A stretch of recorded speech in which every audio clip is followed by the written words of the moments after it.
आखे धनी धनी जननी तेरी रे, नरसिंह मेहता जी के। इंद्रियों को वश में करो। नेत्र सबसे खतरनाक, इनको बहुत सावधान रखो, बहुत बहुत। एक चंचलता, नेत्रों की चंचलता। भगवत चर्चा हो रही तो हो सकता है शब्द ना सुन पाओ, लेकिन विषय चर्चा हो रही है तो आप 10-5 हाथ दूर होगे तो भी श्रवणेंद्रिय पकड़ लेगी क्या बातें हो रही। निंदा, स्तुति, विषय चर्चा।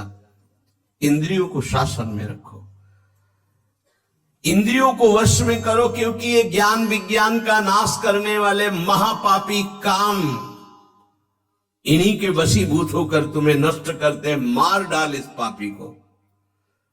भगवान के पाप मानम प्रजहीनम ज्ञान विज्ञान नाशनम, मार इस काम को नष्ट कर। तस्मात् तुम इंद्रियाण्यादो नियम भरतर्षभ। ये महाभारत सबको लड़नी पड़ेगी, ये महाभारत सबको लड़नी पड़ेगी। अगर आपको अपने स्वराज्य सिंहासन पर बैठना है, मुक्त होना है, तो ये युद्ध स्वीकार करना पड़ेगा, ये चुनौती स्वीकार करनी पड़ेगी। भगवान कह रहे इंद्रियों को वश में कर, ज्ञान विज्ञान का नाश करने वाले इस महापापी काम को अवश्य बलपूर्वक मार। भगवान आदेश कर रहे पाप मानम प्रजेहीनम ज्ञान विज्ञान नाशनम, तस्मात् तुम इंद्रियाण्यादौ नियम भरतर्षभ। इसलिए पहले इंद्रियों को काबू करो। रसेंद्रिय से शुरू करो, मुख्य द्वार। ये ज्यादा रजोगुणी भोजन पाने पर चंचल होती। जब ये चंचल होती तो हर इंद्रियों में चंचलता। इसको संभालो। उचित आहार, सात्विक आहार, कम स्वाद वाला आहार, बच जाओगे। ज्यादा स्वादिष्ट पाने की कोशिश मत करो। अगर रसेंद्रिय स्वाद नहीं छोड़ पाए तो जनेंद्रिय का स्वाद छोड़ पाना बड़ा कठिन हो जाएगा। इंद्रियों को विषयों में संयोग मत होने दो। भोग बुद्धि से प्रवृत्त ना करो। केवल जीवन निर्वाह बुद्धि से प्राण पोषण के लिए पहले यहीं से शुरुआत करो। रसेंद्रिय से प्राण पोषण के लिए अन्न जा रहा है, स्वाद के लिए नहीं। आप नहीं हो भोक्ता, ये रसेंद्रिय का है। इतनी जबान में रखी गई पूरी बात। यहां के नीचे कोई मतलब नहीं है क्या जा रहा है, इससे यहां कोई स्वाद नहीं। बस ये 2 अंगुल 3 अंगुल का खेल है। इसे क्या गुलाब जामुन है या क्या, बस ये जहां अंदर गए ना तो फिर और कुछ मांगे होने लगेंगी। रसेंद्रिय से स्वाद।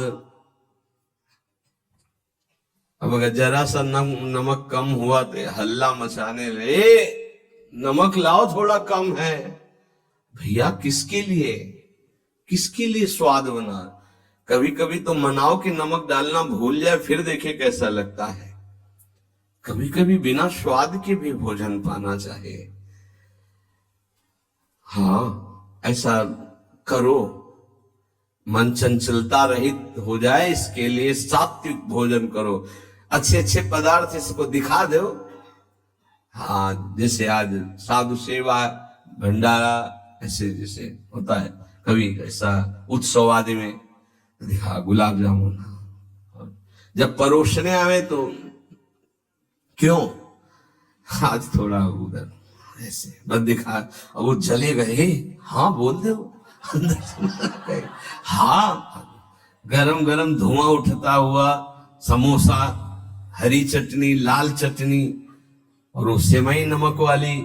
हाँ ऐसे। अब ये खा के तुम ध्यान करोगे किसका? अब ये निर्णय तुम करो। ये चीजें खा के तुम ध्यान करोगे, प्रभु का तो ध्यान होने वाला नहीं। सात्विक भोजन पाने से हमारे अंदर भजन की वृत्ति बढ़ती है। और रजोगुणी तमोगुणी भोजन पाने से भोग वासना बढ़ती है, निद्रा प्रमाद स्थिति आती है। बिल्कुल सच्ची बात समझो, ये 3 गुणों से हर सामग्री बनी हुई। इसलिए संतों ने निर्णय किया आप ये पा सकते हैं, ये पा सकते हैं, ये पा सकते हैं। खूब अनुभूति विषय है, इसलिए मना किया गया, आप ये नहीं पाएंगे। क्यों नहीं, भगवान ने तो सब कुछ बनाया है पाने के लिए, तो पाने के लिए भी बनाया है, तो फिर और व्यवस्था भी भगवान ने बनाई है। रौरो नरक, अंधतामिस्त नरक, ये भी भगवान ने बनाए हैं, तो इनका भी स्वाद आप लीजिए।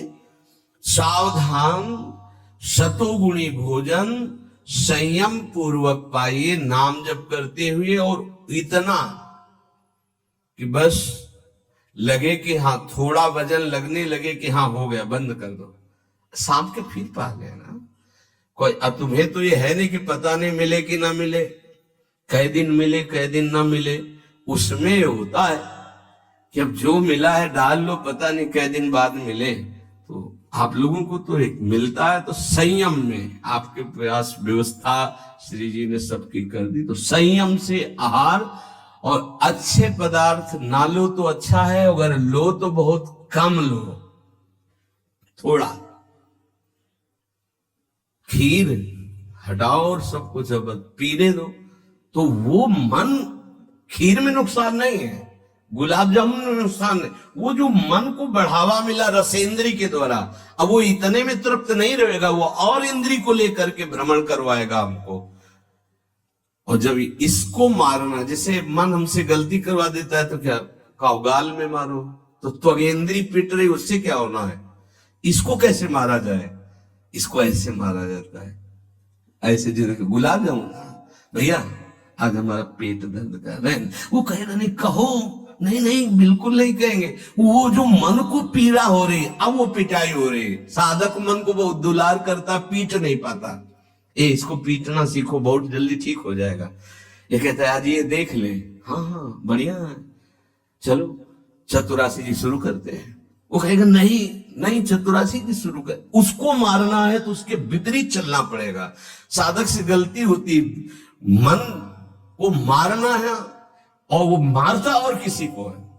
आज ये नहीं कहे, आज ये नहीं, आज ऐसे नहीं, आज अच्छा मान लो आप परिक्रमा दे आए, तो शरीर को पीड़ा पहुंचे, मन को कोई फर्क नहीं पड़ रहा। मन जिसको चाह रहा है वो चीज उसको ना दो तो उसको पीड़ा होती है, और उस पीड़ा को आप अपनी मान लेते हैं, इसलिए दुलार करते हैं। इस रहस्य को समझिए, मन की पिटाई जरूरी है, और ये इतने सुरक्षित रहता है कि इसको दुलार करना होता है, पीटना होता नहीं।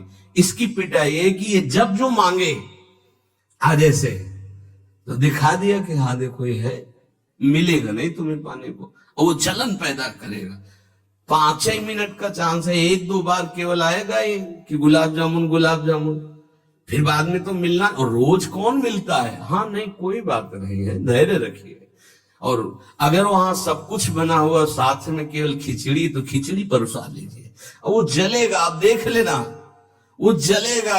ऐसा क्यों कर रहे हो, इसलिए कर रहे हैं कि हमें श्री जी चाहिए। बदमाश, तुझे हम जो दे, फिर इसके बाद हमसे और मांग करेगा। संतों ने इसको ऐसे वश में किया है। बहुत कठिन, बहुत कठिन है। अगर सामने से मिठाई प्रिय है और वो निकल जाए, आप परोसाओ ना, तो आप देख लो कामा संजायते क्रोधा, भौं चढ़ जाएगी अपने आप से। कितनी बड़ी चूक हो रही है।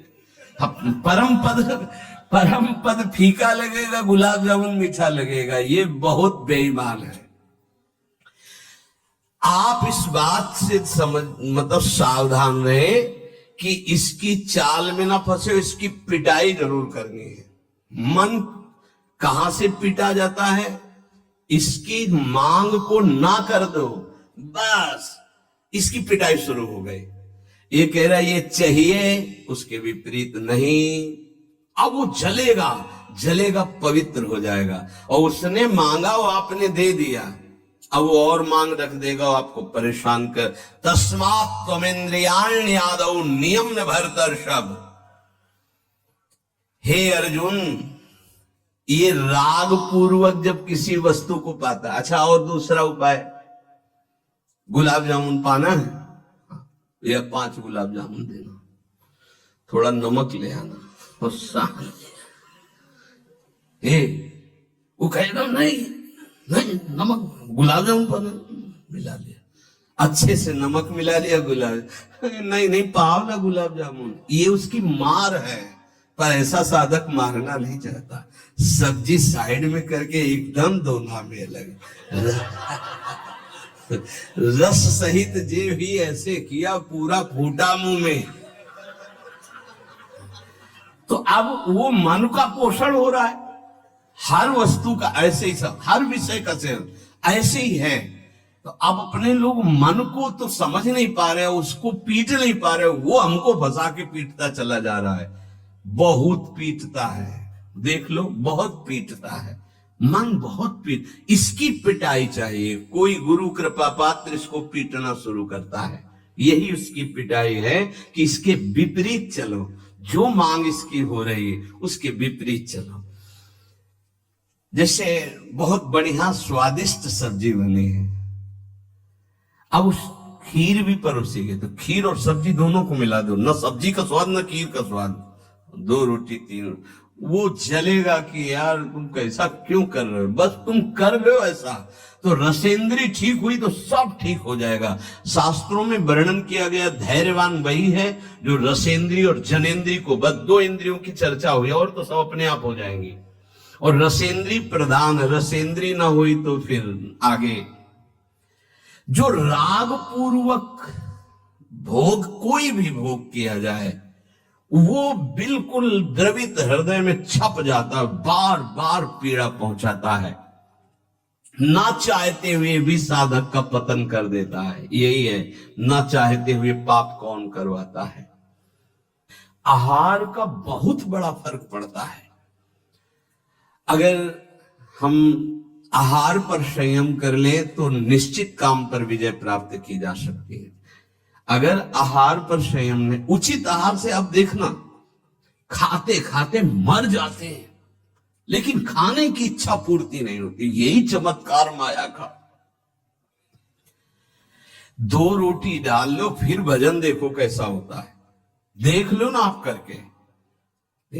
खट्टी डकार आ रही है यहां से, फिर भी शाम के बैठे हैं, आलू का पराठा और चटनी ये और वो, फिर जाके पचाने में पूरी ताकत। भजन कैसे करोगे? थोड़ा भोजन करो, खाते खाते मर गए यार। आज यहाँ का, कल वहां का, परसों यहाँ का, संसारी पुरुष इसी में लगे रहते हैं। सुनो, उतना डालो जितना प्राण पोषण के लिए। कभी ऐसा देखो कि पेट में वजन ना आने पावे। अगर आपको भजन बढ़ाना है तो पेट में वजन ना आने पावे, ऐसे जब बैठो और भोजन शुरू करो, जहां लगने लगे कि पेट में कुछ है वहीं बंद कर दो। और एक दिन का अभ्यास, निर्णय करो कि 2 रोटी इतना इतना इतना हो, उतना ही। ये बार बार बांटना और बार बार पाना ये साधकों के लिए ठीक नहीं है। एक बार रखवा लो, 4 रोटी से दाल सब्जी और बस खत्म। आपका घर है, आप श्री जी का प्रश्न, बस एक बार, और उसी को पाके अपना भजन करो। धिक्कार है जीवन को। खाते खाते अवस्थाएं बदल गई, बचपन से लेकर 50-60 वर्ष को वही खाने की इच्छा। कभी तो थोड़ा मन वही फंसाए, मृत्यु आ जाएगी फिर भी खाने से तृप्ति नहीं होगी। एक बार इस रसेंद्री को काबू में किया जाए, भोजन पर सावधान, थोड़ा अल्पाहार, इतना जिससे हमारे प्राणों का पोषण हो जाए, सब ठीक हो जाएगा। आप देख लेना, अल्पाहार। अगर भोजन सुधार नहीं होगा तो फिर भजन में सुधार नहीं होगा। भोजन, बहुत प्राण शक्ति प्रबल है आपकी, ऐसे नहीं निकल जाएगी। बहुत प्राण शक्ति बलवान होती है। वायु, अन्न, जल उचित चला गया तो खूब साधना बनेगी। इसलिए कोई भी वस्तु राग पूर्वक सेवन न की जाए।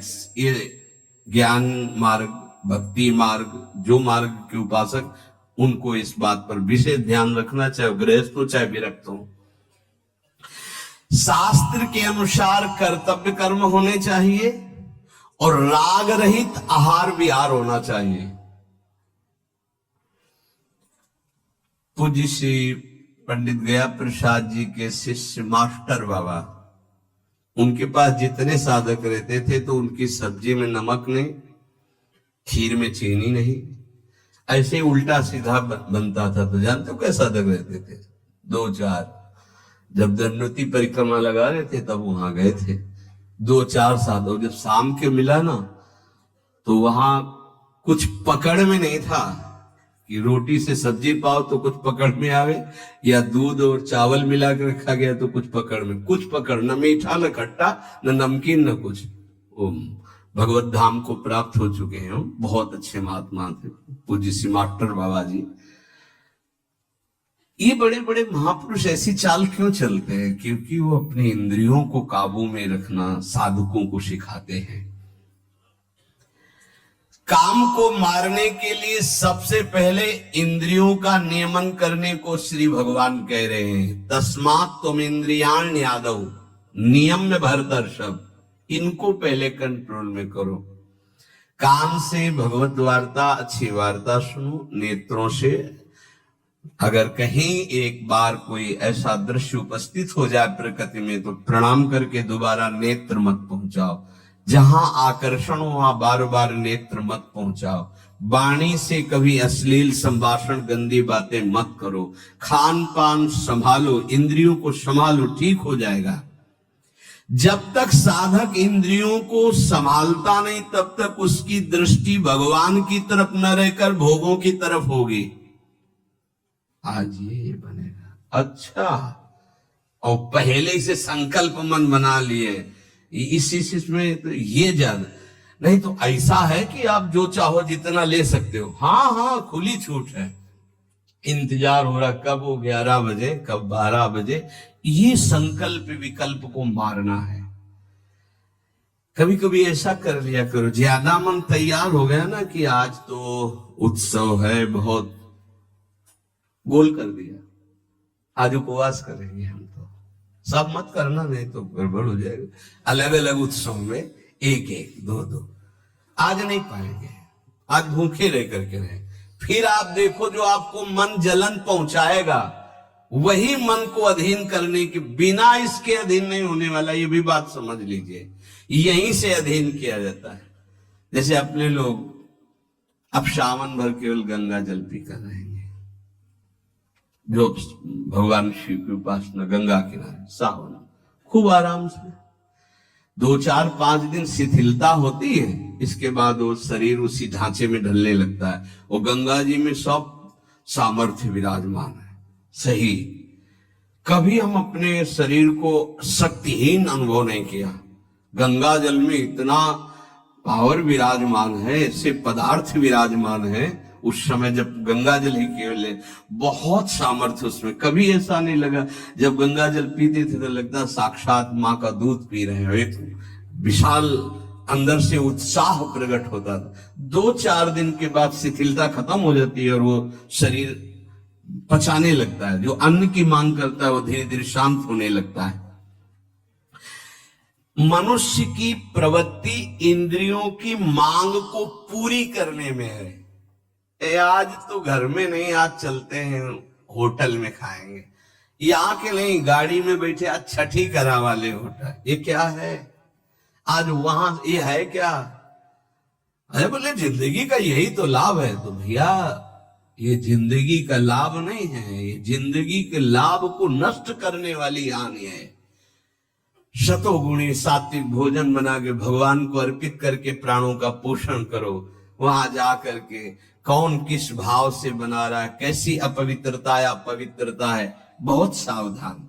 सबसे पहले काम इंद्रियों को फंसाता है, जिससे उसमें विषय की कामना होती, फिर काम मन को अधीन करता है, फिर बुद्धि को अधीन करता है, और ये सब 1 सेकंड के कम हिस्से में हो जाएगा। एकदम फैल गया कि तुम्हें विचार करने का अवसर नहीं मिला। परंतु जो साधक इंद्रियों की कामनाओं में ही ब्रेक लगा दिया, भगवान कह रहे हैं वो भावपूर्वक कर्तव्य का चिंतन करता है। नहीं, ऐसे साधक को शीघ्र भगवत प्राप्ति हो जाती है। ध्यान दीजिए, सबसे पहले इंद्रियों में ही काम पैदा होता है और विषय को विषय आकर्षण करता है। और विषय जब कामना पैदा होती तो विषय कर्म करने की चेष्टा होती, कोई भी कामना किसी भी इंद्री की। और जो विषय कर्म में फंस जाता है उसका पतन हो जाता है।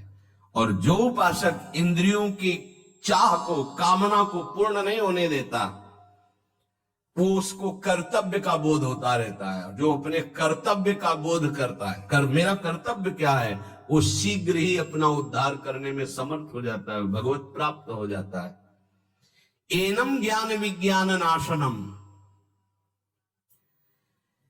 ये ज्ञान विज्ञान का नाश करने वाला काम है। तुम्हारा कितना भी अनुभव ढक देगा, कितना भी बुद्धि आपकी प्रवीण हो, बड़े बड़े जवाब देने वालों को लाजवाब कर देता है। ऐसा है, काम ऐसा है कि बहुत जवाब देने वाले को जवाब रहित कर देता है। उसका उत्तर नहीं दे पाओगे जब काम तुम्हारे अंदर प्रश्न करेगा।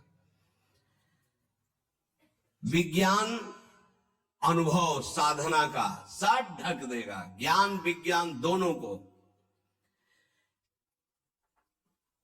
तत्व ज्ञान का यहां बात नहीं है कि ज्ञानी का शब्द है शास्त्र ज्ञानी से, बोध संपन्न महापुरुष से नहीं। नहीं स्वात्मा रामम विषय मृत तृष्णाम भ्रमयति।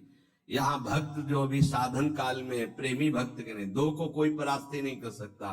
प्रेम लक्षणा भक्ति से युक्त महापुरुष और तत्वबोध महापुरुष, ये ज्ञानी शास्त्र ज्ञानी, और ये भक्त अभी साधन मार्ग का।